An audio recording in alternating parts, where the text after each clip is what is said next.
This is the Geek Speak radio show. Something else that's coming to WonderCon for the first time, actually made its debut at Ape last year, and we were there for that, is the Comics Creators Connection. Tell us about them. Yeah, that's something I think we're all really, really excited about. You know, one of the things about our mission is try to let people know about comics and popular art, you know, to a wider audience. And one of the things that we've always tried to do is have panels and programs that are hands-on or that are really educational and informative.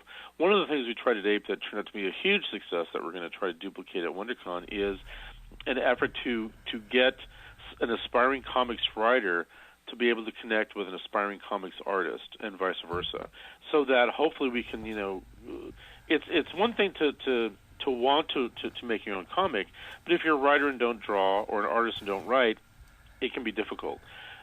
WonderCon now will give you the opportunity to go ahead and sit like in these roundtable sessions and meet a variety of different people with different creative talents, and hopefully they can hook up, and great things will come from it. We're really very excited about it, and the feedback we got from APE was really tremendous. Well, and David, that plays right into what I wanted to ask you, because you guys do the 7 or so different panels about the business of comics, writing, etc. Why do you guys focus so much on essentially creating new artists and writers? Well, because I think it's really an important, you know, it's an important medium. One of the things that I think, you know, people don't realize is comic books are considered an American art form, and yet, and we've talked about this before, you know, they're more widely recognized and regarded in Europe and Asia, even South America. And it's amazing that in the United States, we're still kind of considered a fringe group. Now, we've seen a lot more, I don't know if acknowledgement or respect, because some of these properties are moving to film and television. But for us, I think the brass ring still is the comic itself. So, you know, that, I mean, it's great to have these things, you know, become video games or movies or whatever. But wow, there's nothing like going to the store on Wednesday and picking up your comic and waiting for that comic. And if we can see even more product out there and more creative talent out there, I think we all win. Well, and don't sell yourself short, because now this year, I mean, especially at WonderCon, I've noticed in the programming you have a lot of how to break into TV writing. So you guys have branched out into the creative foundation for everybody who's at the actual con. So you have definitely spread the love around. Yeah, I think people really, you know, again, it goes back to, if you like comics, it doesn't mean you don't like anything else, and the same thing with film. I think there are, you know, aspiring comic book writers who would love to learn to make film, or aspiring filmmakers who, you know, would love to learn more about comics. So we offer those things so that hopefully, you know, everybody can find something that appeals to them. Well, that's fantastic. Let me ask you kind of an inside baseball sort of question. How do you decide how many major media exhibitors to take on? There's a limited amount of space, obviously, in the convention center. So how do you decide who gets what space and who gets and the mom and pop shops that get to be placed on the floor as well? That's really a great question. The floor, especially in San Diego, the floor is segmented into groups. You'll have, you know, like a gaming section, movie section, stuff like that. I think there's a misnomer out there that, if, you know, so much more space is being given over to Hollywood. That's not really the case. You only have so much space within a certain amount of area. What happens every year is people will cancel. Some people want more space. Some people want less space. So there's always an ability to bump up one section a little bit, bump down one section, but never at the expense of another section. As an example, we would never say, X company wants an additional 40 spaces, so we're going to take 40 spaces from this other segment. And basically it's really on a first-come, first-served basis. What we've noticed probably in the last 10 years is a lot of the people that exhibit the previous year fill out those applications at the end of the current year they're at. Like on Sunday night, they'll turn in their applications. So the floor, for the most part, while it isn't set, we have a really good idea of who's returning. But again, not everybody does because of work issues, health issues, whatever it happens to be. So there's always a little bit of a flux.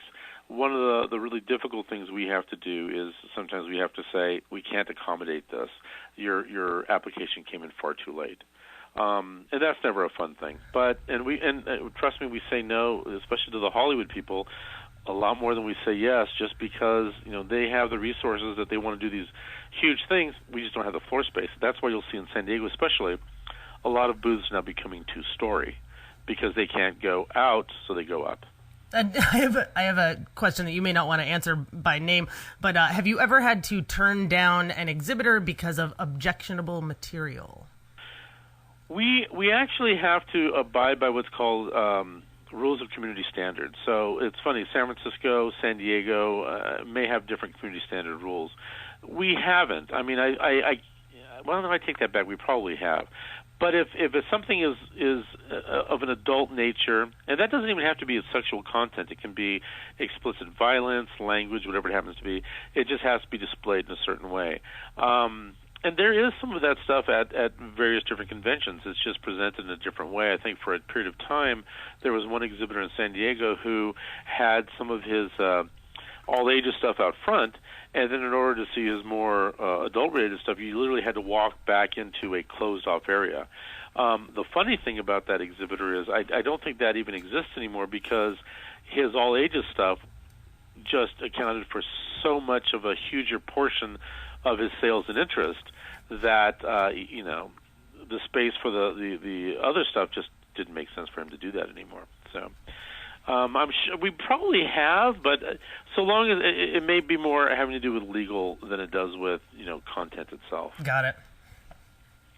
So another thing that's happening this year at WonderCon is you're celebrating your 25th anniversary. Tell us about that.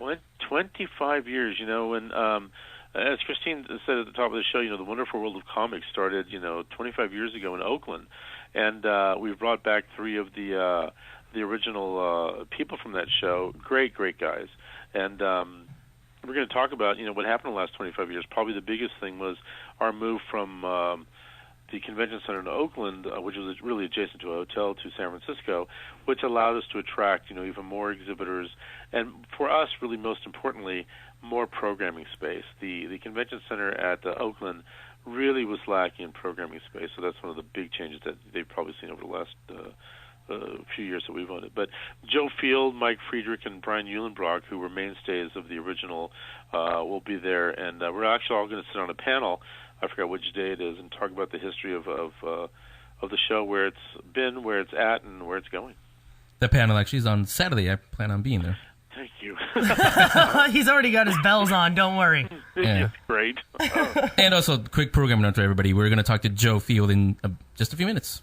Oh, great guy. I mean, of all the people that in this industry, he's just one of the great guys who truly loves comics. He created Free Comic Book Day.